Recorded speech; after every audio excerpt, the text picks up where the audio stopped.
The first time I laid eyes on Michael was at a college seminar. We were both there for extra credits, though our paths were quite different.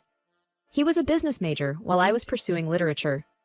I was drawn to him from the moment he raised his hand and posed a challenging question to the professor. After class, we found ourselves at the same coffee shop, and from there, it just seemed like the universe wanted us to be together. We chatted about everything, from college, hobbies, to our childhood memories. "I come from a pretty strict background," he mentioned, taking a sip from his cup.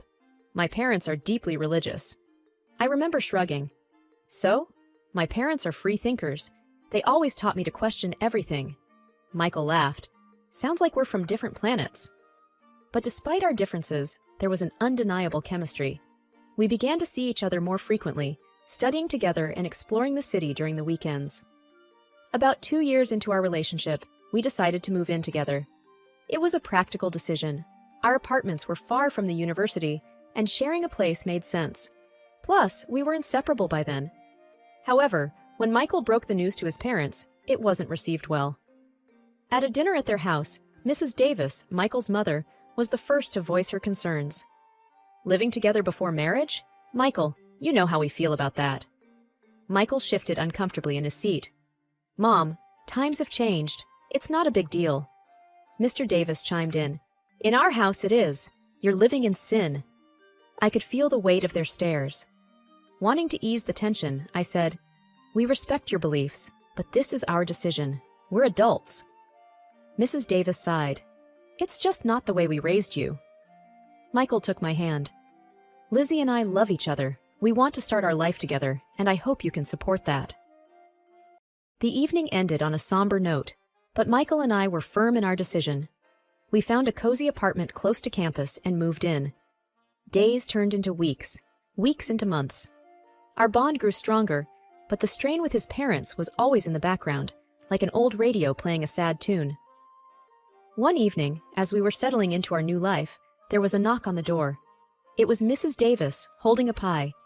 "I thought I'd come by and see how you two are doing," she said, looking around with a critical eye. "We're doing great, Mrs. Davis," I replied, trying to be cordial.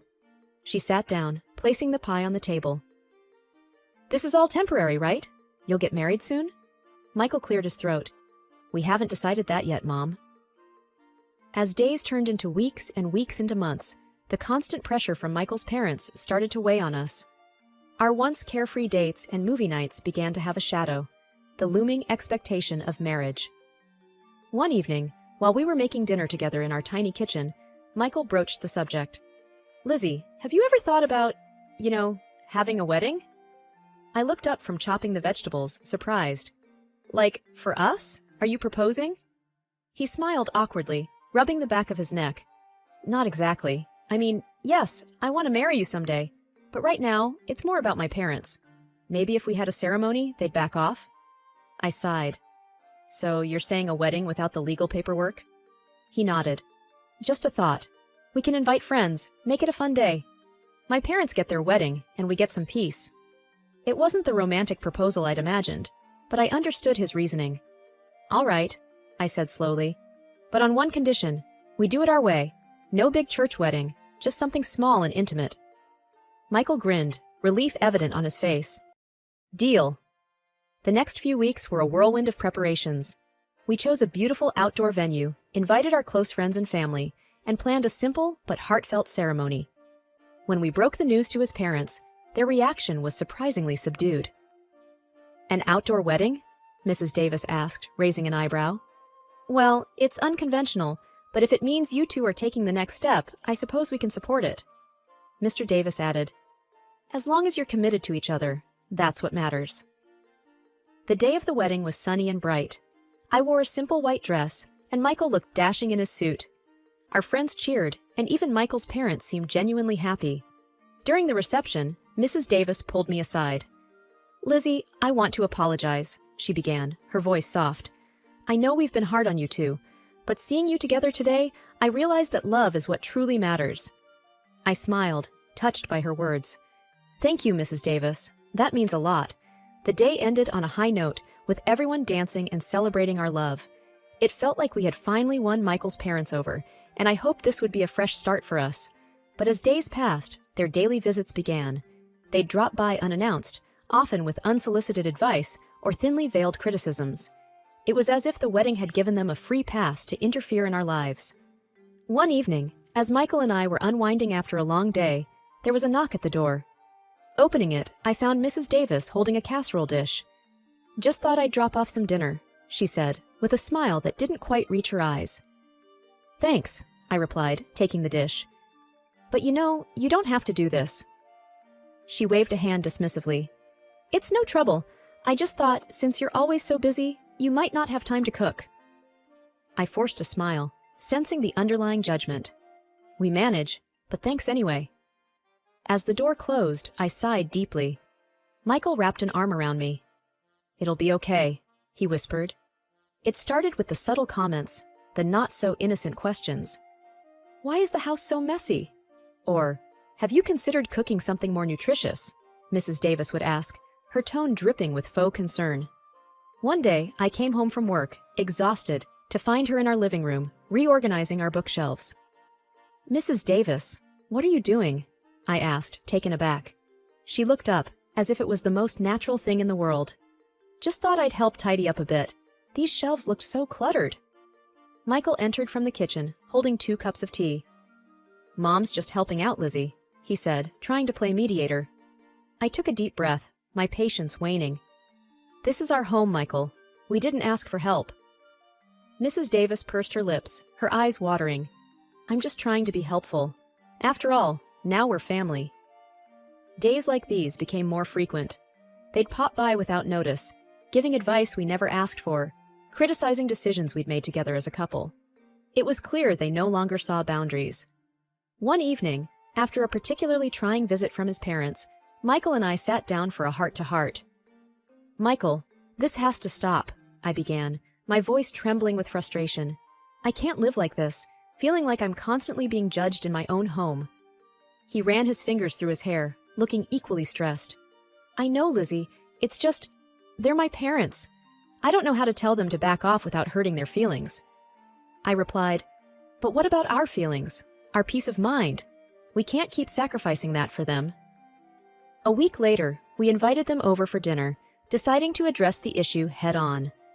The evening started off pleasantly enough. We chatted about work, friends, and the latest news.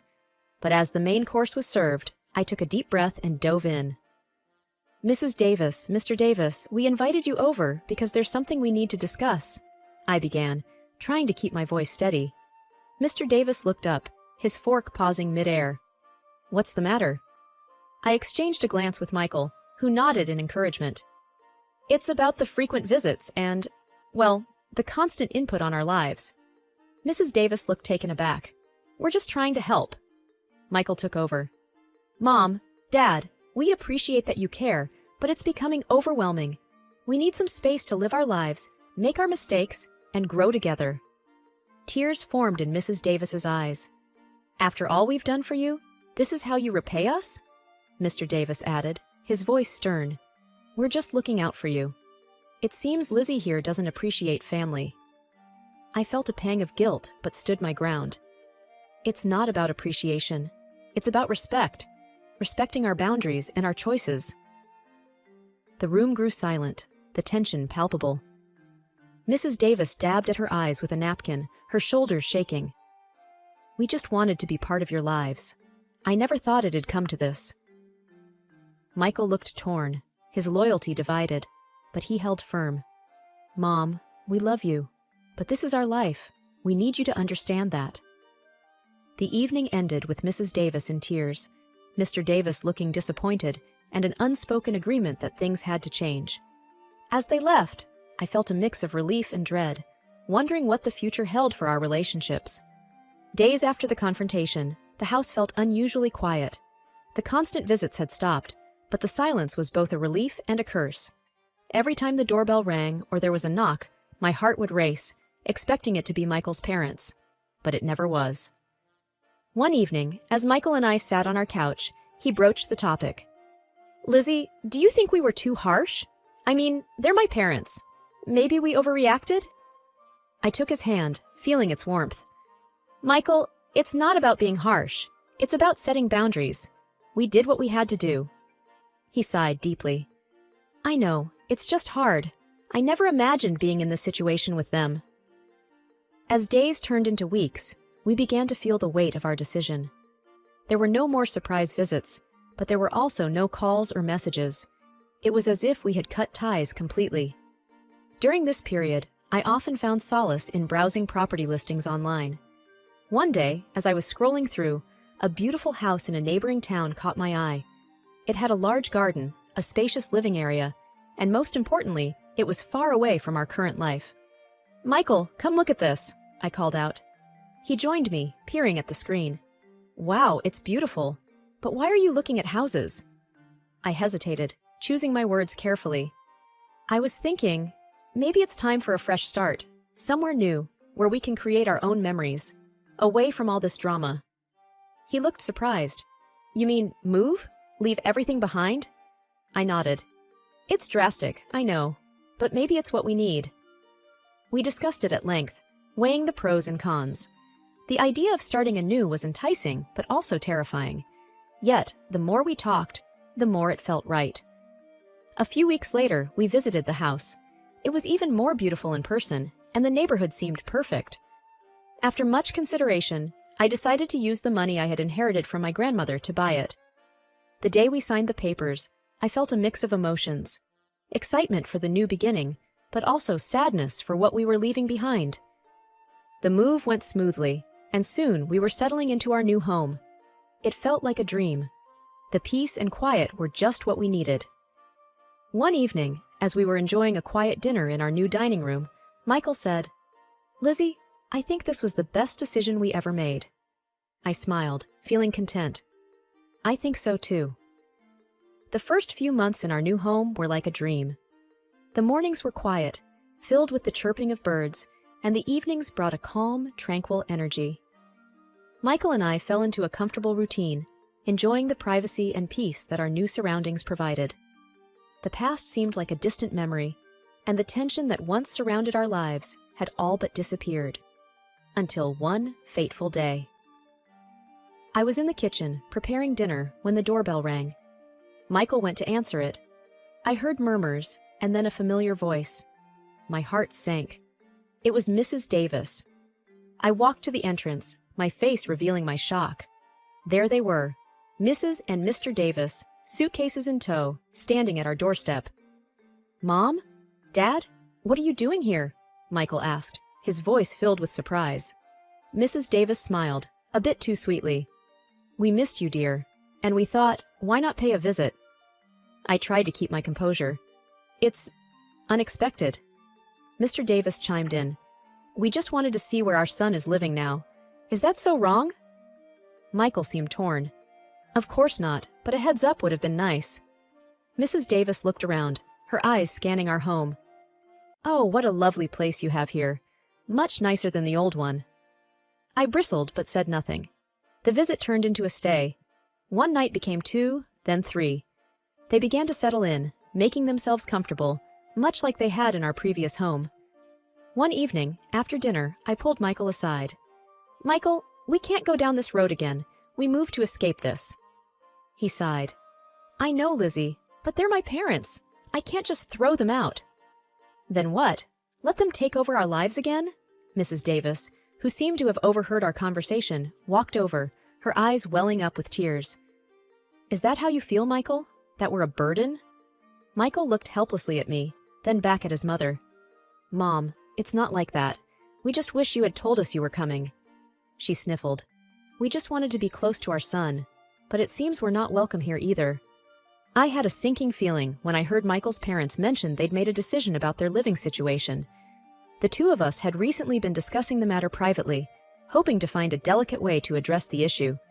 Now, it seemed the matter was going to be thrust into the open. Lizzie, Michael, Mr. Davis began, we have some news. Michael shifted in his seat, already sensing what was coming. Go on, he prompted. Mrs. Davis, trying to sound cheerful, said, We've sold our house. We realize there's no need for it when we have such a lovely family home here with you two. My eyes widened in shock. You did what? We wanted to be closer to you both. Mr. Davis explained, looking earnest. Mrs. Davis looked hurt. We are family. Why wouldn't you want us here? I took a deep breath and said what I'd wanted to say for a long time. This house, it's mine. It's not owned jointly by Michael and me. It's in my name only. I retrieved a file from the study, showing them the ownership documents. Mrs. Davis looked at the papers and then back at me, clearly stunned. But you're married. What's yours is Michael's and vice versa. I smiled triumphantly. That's where you're mistaken. We held a wedding ceremony, yes, but Michael and I never legally married. We never signed any official documents, so, technically, you're not my in-laws. The weight of my words seemed to hang in the air. Mrs. Davis's face turned a shade paler, her eyes widening in disbelief. Mr. Davis looked from me to Michael, seeking some form of denial. Michael took my hand, signaling his support. It's true, Mom and Dad. We thought you'd be more accepting if we had a ceremony, but we never felt the need to get the state involved in our relationship. Mrs. Davis began to sob. So, you deceived us? And now you're throwing us out? The room was heavy with tension after the bombshells were dropped. Michael's parents were clearly taken aback, but it wasn't long before the shock turned into outrage. So, you tricked everyone with a sham wedding? And you think that makes everything all right? Mrs. Davis's voice had a hint of venom. Michael sighed. It wasn't about tricking anyone. It was about the way we wanted to live our lives. The ceremony was for us, and those who wanted to celebrate our love. Mrs. Davis's face turned a shade redder. You dare defy the sanctity of marriage, live together in sin, and then mock us with a fake wedding. I've had enough, Mr. Davis declared, standing up suddenly. You young lady are nothing but a sinner and a witch, trying to pull my son away from his family, his values. I was taken aback by the fierceness of their reaction, but I wouldn't let them intimidate me. I have not taken Michael from anyone. He's made his own choices, and it's high time you respect them. Mrs. Davis's eyes were filled with tears, but her voice was stern. Michael, come home with us. Leave this woman. She's done nothing but pull you into her web of deceit. Michael, ever the calm in the storm, replied, Mom, Dad, I love you both, but my place is here, with her. She's been nothing but kind and understanding, even when you both haven't been. You can't just demand I leave her. You're choosing her over us? Mr. Davis's voice was a mix of anger and disbelief. I'm choosing to live my life on my terms, Michael asserted. The room went silent for what felt like an eternity. The air was thick, every breath heavy. Mrs. Davis's face was a mask of hurt and betrayal. Very well, she said, her voice cold. But remember this, you're turning your back on your family, on your faith, all for her. I'm not turning my back on anyone, Michael said. I just wish you'd see that. Mrs. Davis's eyes were hard, her voice bitter. Let's go, she said to her husband, not giving either of us another glance. And with that, they left, leaving behind a wake of hurt, confusion, and uncertainty. I looked at Michael, his face a mirror of my own feelings. We both knew that things had changed irrevocably, and there was no going back. A few days after the confrontation, as I was heading back from work, my neighbor, Mrs. Carlson, called out to me. She was an older lady, known for her daily walks and her uncanny ability to know everyone's business. Did you hear about the Davis family not selling their house? She asked with a knowing look. I paused, taken aback. What do you mean? She leaned closer, lowering her voice. They never put their house on the market.